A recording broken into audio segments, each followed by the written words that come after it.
Kaya alam mo, the best way you can actually learn today is really all about understanding what you feed your mind with. Hi, this is Biggs, and let's turn your situation to life coaching lessons. When we now start to talk about abundance, kaya nga ang title nung pag-uusapan natin ngayon is abundance. Bakit abundance yung title uusapan natin ngayon? Because I get to understand na maybe with regards to money, okay? Yan. Alright. Maybe with regards to money, the wrong perspective or the wrong motivation about money will create a wrong result about money. And maybe yan yung reason kung bakit gusto natin pag-usapan yan today is because I want you to ask yourself, tama ba yung motivation ko? Tama ba yung aking ginagawa pagdating sa pera? Tama ba yung beginning mo pagdating sa pera? Because maybe the reason why many of you are uninspired, the reason why maybe many of you are unmotivated or demotivated, the reason why many of you don't even wanna achieve abundance, success, and having a good life, ask me why. It's because maybe mali ang starting point natin pagdating sa pera. Mali yung tinatawag natin na mindset. Or maybe hindi tama yung tinatawag natin na motivation pagdating sa pera. Or maybe hindi tama yung tinatawag natin na paniniwala or belief pagdating sa ating pera. And maybe okay lang ba for the next 1 hour, yan yung pag-usapan natin because importante ito, especially if you want to achieve what we call your freedom. Importante ito, especially if this is if you wanna achieve what we call security. Sino dito you want to have stability, security, and freedom in your finances? Taas ang kamay. Then maybe the offer that I'd like to give you today, the offer that I'd like to share with you today is to start getting into what I call path to riches, to abundance versus path to riches. Ano ang pinagkaiba ng abundance sa riches? Riches is all about what? More.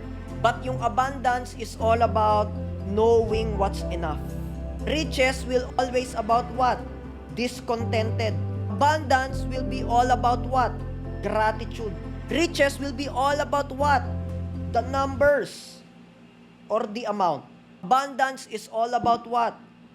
Experiences. Ang priority ng riches is or pride.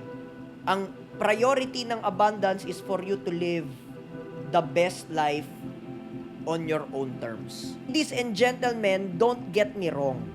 I'm not saying that just because you're pursuing abundance means that it's okay to be broke. Ladies and gentlemen, it's never okay to be broke. Ladies and gentlemen, it's never okay to be poor. Are you guys with me? Thumbs up if yes. Pero, it's also not okay to aspire for something that will never end because you always want more. Ask me why. Can you imagine if you always want more, never ka nang magiging grateful? Bakit? Because you're always been looking for something more. Nagigets nyo?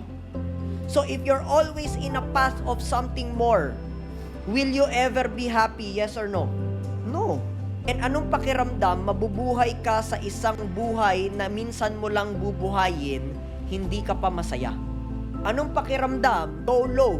You only live once, tapos yung pamumuhay mo pa is puno ng anxiety, puno ng stress, puno ng depression, puno ng all these other things because you've always been looking for the word more. Are you guys with me? That nothing is enough. Type in the chat box na yung buhay mo, kahit ano pang blessing yung ibinigay sa'yo ng may kapal, ano pang blessing yung ibinigay sa'yo ng Panginoon, ano pang blessing yung ibinigay sa'yo ni Lord, hindi ka maging full, hindi ka maging appreciative, hindi ka maging grateful. Why? Because you're just aspiring for riches and nothing is ever enough. Anong pakiramdam if nabubuhay ka sa isang mundo that regardless of the numbers, some people will still be richer than you. And you feel inadequate. You feel not good enough. You feel incapable because you're putting yourself in what? Losing situation. And anong pakiramdam if it's always about your pride or ego, wherein it's always about proving, it's always about self-loathing, and it's always about lagi kang may gustong patunayan. Anong pakiramdam? Ganyan yung bubuhayin mong buhay. Type in the chat box. How does that feel like? Every day mag-worry ka. Thank you, Ira. Anyone else? I wanna hear from you guys. Thank you so much. Sabi ni Kenneth, nakakapagod. Thank you so much. Sabi ni Koy, nakaka-stress. Anyone else? I wanna hear from you guys. Thank you so much. Sabi ni Princess, unhappy. Thank you so much. Sabi ni Richmond, nakakatamad gumising. Sabi ni Jefferson, nakaka-drain. Sabi ni Kian, nakaka-depress. Pwede po bang mag-real talk? Thumbs up if yes. Honest lang. Some of you have been living this life already. And maybe tanong ko sa'yo, until when will you start live your life na laging may gustong patunayan? Until when will you continue living your life for your own ego, for your own pride? Until when will you continue living your life always looking for more, always discontented because you don't achieve X numbers? Some of you are into this trap already. Let's be honest. And maybe the reason kung bakit kayo nandito ngayon kasi kahit papano medyo frustrated na kayo sa inyong buhay. Tama, mali? Medyo hindi na kayo happy sa inyong buhay. Tama, mali? Medyo gusto nyo na ng pagbabago. Tama, mali?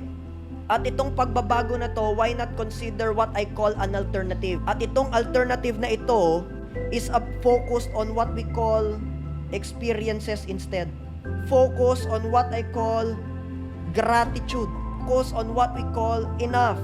The best life you could ever live for you. And ladies and gentlemen, ang tawag natin dyan, abundance. I need you guys to get this. Ang resulta, it's always about the outcome of who you are. It's always about a mirror and a reflection of what? Your personal identity. Hindi mo na babago ang sarili mo, hindi magbabago ang resulta mo. Hanggat hindi nagbabago ang paniniwala mo sa iyong isip, ang paniniwala mo in terms of your mindset, hindi magbabago ang resulta mo. Are you guys getting this? Thumbs up if yes. Ang purpose ng Prime Nights, kung sinasabi, is to develop yourself, is to develop your mind, is to develop what consciousness, because if you don't develop you, no amount of opportunity, trust me on this, no amount of opportunity will change your life. No amount of strategy will change your life. I've seen this happen over and over again. Katamang tao at handa, buo ang loob, buo ang isip, buo ang puso, promise ko mapapasucceed niya ito. Are you guys getting this? And the very first thing that I want to share with you here is what we call the path to abundance. No longer about what? The path to riches. Because how do you know if you are on the path to riches? Can I share with you? Thumbs up if yes. How do you know if it's your ego, if it's your pride that's actually controlling you instead of you enjoying your life? If it's all about ego and pride, can I be honest with you? How do you know if it's all about ego or pride? Ego versus God. Pride versus you. It is you and not your ego. Can I share with you? Thumbs up if yes. If it's God, you use money. If it's pride or ego, money uses you. Paano ka nagme-make ng decision sa buhay mo ngayon? Ang decision ba na mga minimake mo ngayon? Are you guys with me? Is money your slave? Or let's be honest, you are your money slave. Alipin ka ba ng pera or yung pera ang alipin mo? Be honest, be real. Suggestion ko, go into the notes, get into your notebook, and start giving yourself a real feedback. Start giving yourself a real assessment. Are we clear? How do you know if money uses you? Sino dito? You're always looking for instant. How do you know na alipin ka ng pera? If you're always seeking and chasing and looking for something instant. Kasi ayaw mo pag yung kailangan, you don't wanna do what's necessary, you will go and you will fall for what we call the things that are what? Instant. How do you know if money is using you? If number 2, you're always nadadala ng hype. Ikaw ay laging nafo-fall sa mga hype. And sometimes itong hype na ito, kaya ka maybe nasa scam, is creating. You are what? Focused on short-term needs instead of going for what we call long-term benefit. You're always looking for short-term needs instead of going for long-term benefits. And last but not the least, how do you know if money is controlling you? You are chasing after the returns. Na kapag nag-invest ako ng 1,000 pesos, I'm gonna chase for the returns. Magkano ang returns ng 1,000 if you are actually being controlled by money. That's how you know if you are actually being what? Chasing after money. And kapag pinalala, I share to you kung saan ka mapupunta kapag lumala itong 4 na ito. Thumbs up if yes. Mapupunta ka sa tinatawag na greed.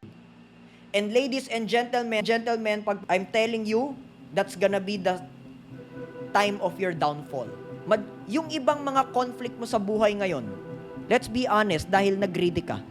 Let's be honest, yung iba hindi mo problema ngayon, let's be honest, it's because naghanap ka ng something na instant, naghanap ka ng something na hype, naghanap ka that prioritizing your short-term needs over long-term benefits.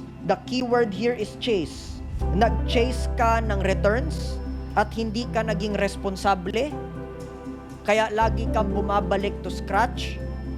Ang resulta nito, ladies and gentlemen, you always go back to scratch, you always go back to zero, and sometimes you're already borderline depressed kasi you always go back to what we call failure. Bakit ka nag-fail? Kasi inuna mo yung short-term needs mo over long-term benefits. Nainip ka eh. Nagmadali ka eh. Chinase mo agad yung returns. You become what? Irresponsible. And can I share to you what being irresponsible is? Thumbs up if yes. When you're hoping for a magic investment, how do you know if you're being irresponsible? When you're hoping for a magic investment na magpapagan, cause yung magic investment na yon, pinangakuan ka ng returns, ng greed, ng possible short-term needs, hinipe ka, binigyan ka pa ng instant. No wonder kaya ka na-scam. No wonder kung bakit. Can I be honest with you? Thumbs up if yes. Money is easy. Money is simple. Pero hindi. Money is easy. Money is simple. Pero hindi siya convenient. Hindi siya komportable. Pero madali. Nagigets nyo? Madali lang naman yumaman. Hindi lang siya, wala lang siyang adrenaline rush. Meron akong alam, may adrenaline rush. Path to being broke. Path to poverty. Pansinin nyo, yung mga scam na kumakalat since the beginning of time until today, ask me what, thumbs up. Ito yung may adrenaline rush. Tama, mali? Ito yung parang, teka lang, nakaka-excite to ah. Enjoyin natin to. Tama, mali? Tapos pag na-scam, dapat lang. Bakit? Kasi hindi naman talaga yon yung characteristic ng abundance. Hindi naman talaga yon yung characteristic ng prosperity. Because lo and behold, yung ating yes is what? Number 1, may process. Which means hindi siya instant. Number 2, may purpose. And there's only one purpose mamaya na ituturo ko sa inyo kung gusto nyong yumaman. Excited kayo dito? Thank you. Number 3, it will require perseverance. Perseverance, hindi sumusuko. Ano yung perseverance? Hindi bumibitaw. Ano yung perseverance? Continuously plodding on kahit na mukhang mahirap yung hardship. Are you with me? Ano yung perseverance? Ask me what, thumbs up. Yung you retain the same amount of enthusiasm kahit na the world or life is giving you all the reasons to be demotivated. You retain enthusiasm even if the world is throwing you reasons to be uninspired. You retain enthusiasm even if other people would have quit. Ladies and gentlemen, yan ang perseverance. To retain enthusiasm despite of what life throws at you. Are you guys with me? Yes or no? Ano ang opposite ng achieving rich? Wherein money controls you. You don't go to what I call magic investment. You go to what I call ownership. Pansinin nyo yung mga nag-invest. Number 1, you don't own it. Number 2, you're not owning it up. Pansinin nyo yung mga investment nyo that you don't own and you're not owning up. 1 out of 10. 10 successful, 1 nagsara, bankrupt, failure. Anong number mo? Kasi ako personally, okay lang ba if I share something about myself? Thumbs up if yes. I do not own and I did not own up. But all my business and investment that I do own up, ito yung successful, profitable, multi-million. And I want you guys to get this because sabi ko dati, by the age before I reach 30, sabi ko, no, I want to get into 500,000 whatever. Richmond, na-experience mo ko. Kenneth, nakasama mo ko. It's not that amount of money is not even something that it's so hard for me to achieve. It's just normal. Tama, mali? Even more, yes or no? In fact, even way more, yes or no? Why?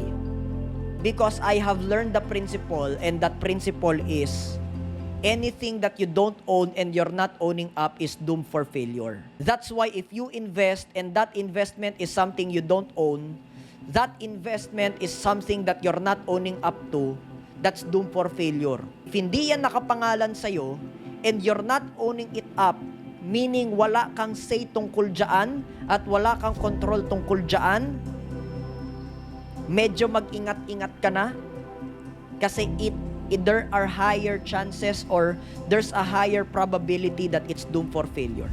If yung investment mo nakapangalan sa'yo, if yung investment mo pagmamay-ari mo, then it's no longer an investment, it becomes a what? Ownership.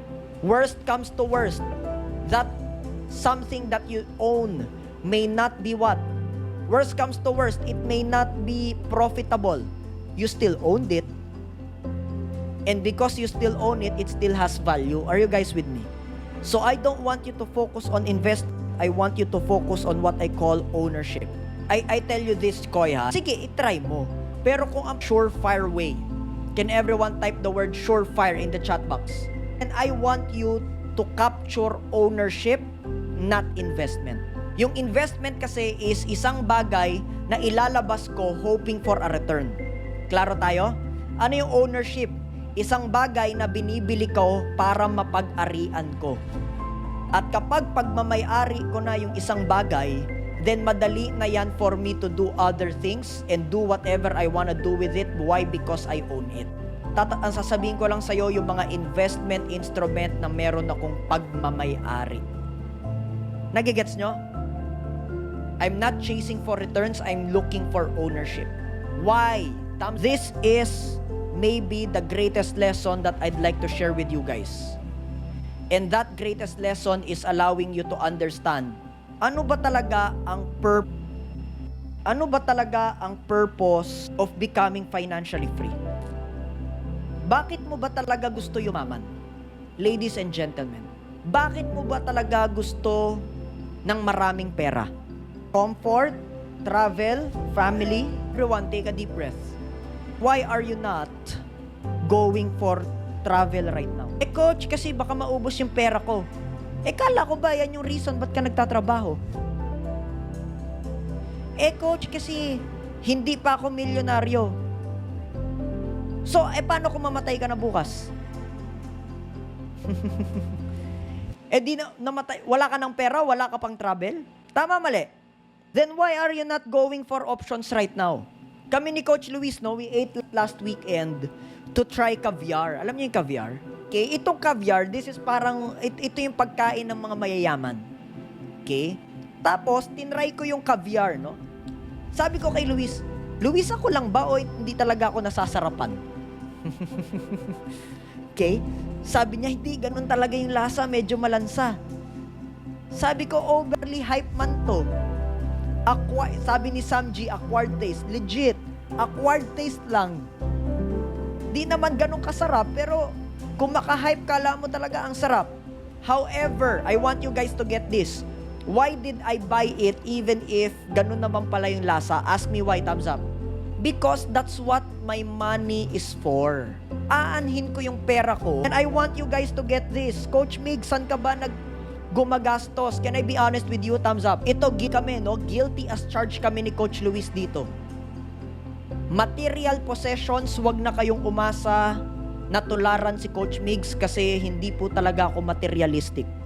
Hindi ako mahilig sa shopping, hindi ako mahilig bumili ng material na bagay. But experiences. Are you guys inspired whenever you see Luis and I travel? Yes or no? When we travel every month? Yes or no? Are you guys inspired when FYP ng TikTok namin ni Coach Luis at yung aming Facebook ni Coach Luis is Panay Experiences? Yes or no? Yeah.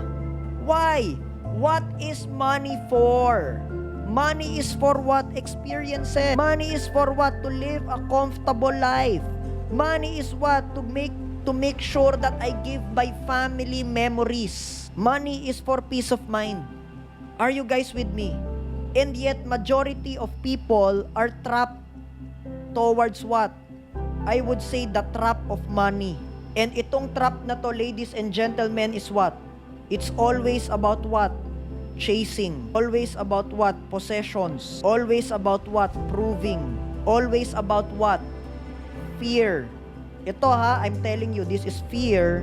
This is what? Oops, enjoyment. And tanong ko sa inyo, hindi ba ang punot dulo lang naman ng ating buhay para mag-enjoy? Aanhin mo lahat ng meron ka kung hindi ka rin nag-e-enjoy.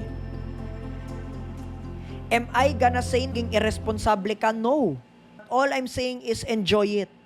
Put your heart in the right place. The starting point of all financial success, I need you guys to listen to this. The starting point of all financial success is by understanding to put your heart in the right place. Is to put your mind in the right place. And to put your action in the right place. Anong ibig sabihin nito? Number 1, when your heart is full of what? Joy, so you can enjoy. When your mind is full of what? Abundance, or what? Trust, faith, rather. Trust, paniniwala, rather than fear versus fear. Enjoyment versus tightness. Tama, mali? Kung tight ang paghawak mo sa pera, mahirap talaga yan. Never nang luluwag yan. Tight ka eh. Try mong luwagan. Luluwag din ang buhay. Try mong luwagan. Sasarap ang buhay. Paano nyo malaman? Kunyari, kayo, friends kayo, tama? Yes or no? Para lang alam ko na friends kayo. Di ba friends kayo, kakain kayo sa labas? Ambagan na lang, pahirapan pa. Di ba? Nakaka-enjoy bang mabuhay ng ganyan? Ambagan na lang, nagkakagulangan pa? Pupunta kayong Lukban. Utang na loob, pag nakita ko kayong nag-commuter bus papuntang Lukban, hay, ewan ko na, wag na nating ituloy. Mag-van na kayo, kaya nyo na yan. Magkano lang naman yung magrenta ng van? 18 naman kayo. Tapos wag na kayo maggulangan, GCash ko na lang. Ako, higpit mo sa pera, wag kang mag-expect na yung pera luluwag sa'yo. Nagigets nyo? Only way para lumuwag ang buhay, luwagan mo ang hawak dyan. Enjoyment versus tight. Put your heart in the right place. Faith versus fear versus kulang ang pera parating. Maraming parating versus ayokong gumastos, kulang ang pera. Nagigets nyo? Put your heart in the right place. And action is what? Being responsible versus simple lang naman eh. Kaya ka naman hindi mo mapagkatiwalaan ang sarili mo, kaya ka tight sa budget kasi alam mo naging irresponsible ka.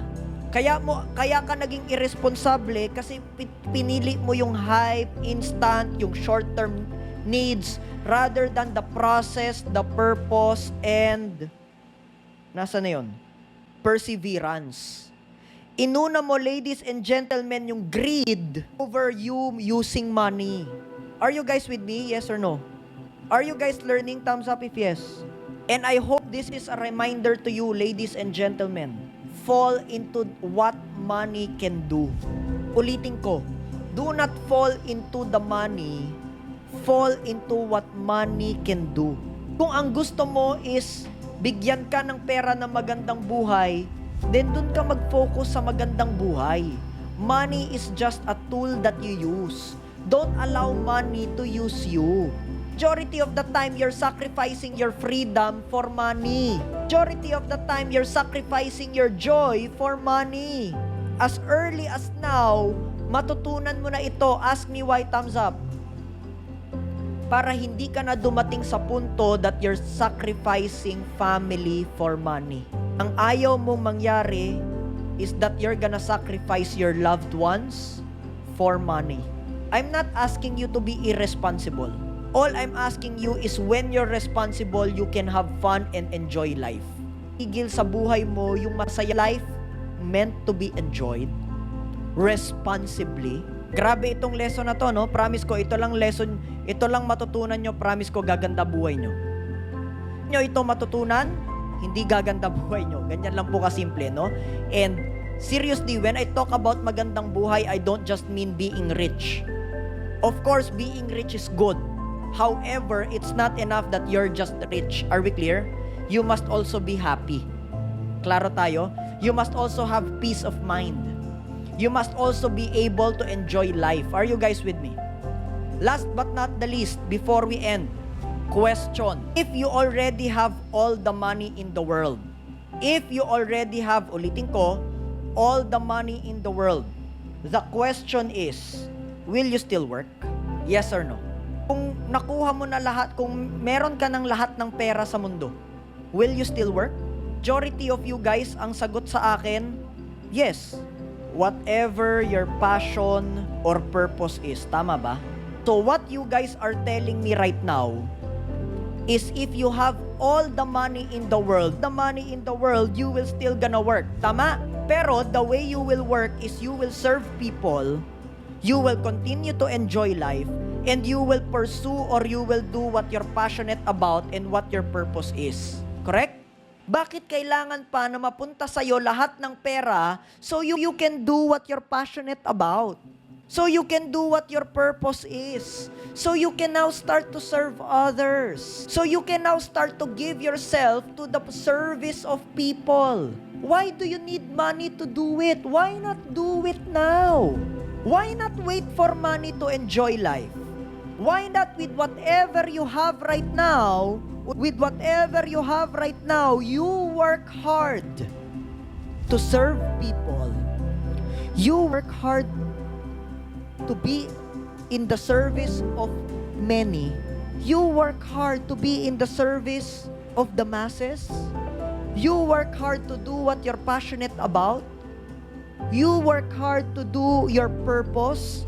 You use money to enjoy. Why not do it now so that you don't have to feel that you're working and let the money follow? Why not just do it now and let the money follow? Are you guys with me? Do you wanna know kung bakit si Coach Migs is so hardworking? Because I love what I do. You wanna know why si Coach Migs kagagaling lang ng Cebu, pupunta na naman ng office for Manila this weekend, tapos lilipad ng Dubai after 1 week, tapos lilipad ng Davao after 1 week from that, tapos pupunta ng Jensan after Davao, bago bumalik ng Maynila. Tapos ang tanong nyo, Coach Migs, bakit parang hindi ka napapagod? Because I love what I do. I'm purposeful with what I do. I'm passionate with what I do. And I get to serve people with what I do. Now, tanong ko sa inyo, ladies and gentlemen, no, in fact, I'm more passionate, I'm more motivated, I'm more inspired because I get to do what I love and I get to while I'm doing it. I get to make money while I'm doing it. Are you guys with me? Yes or yes? Maybe as I close this session tonight, nagigets nyo? Yung successful people, magtatrabaho yan, may pera man o wala. Yung mga successful people, they're still gonna work hard even if they already have the money in the world. Why? Because that's already who they are. Why? Because they get to do what they love, what they're passionate about, and what their purpose is to begin with. Are you guys with me? So maybe as we end tonight, learning, reflection, at natututunan mo dito, kasi kung ito rin lang pala ang gagawin mo sa buhay mo, bakit hindi mo pa yan gawin ngayon? Pwede ka naman nang mag-serve as many people as you can today. Pwede ka naman na mag-enjoy today. Pwede mo naman na pala gawin what you're passionate about today. To do what your purpose is today. So that you will never feel that you're working every single day of your life. Ladies and gentlemen, hindi po ito trabaho para sa akin. Ladies and gentlemen, ito is work and play becomes one. And ladies and gentlemen, yan ang gusto mong path to be with. When your work and play becomes one. Ask me why thumbs up. Because when your work and play becomes one, money becomes its reward.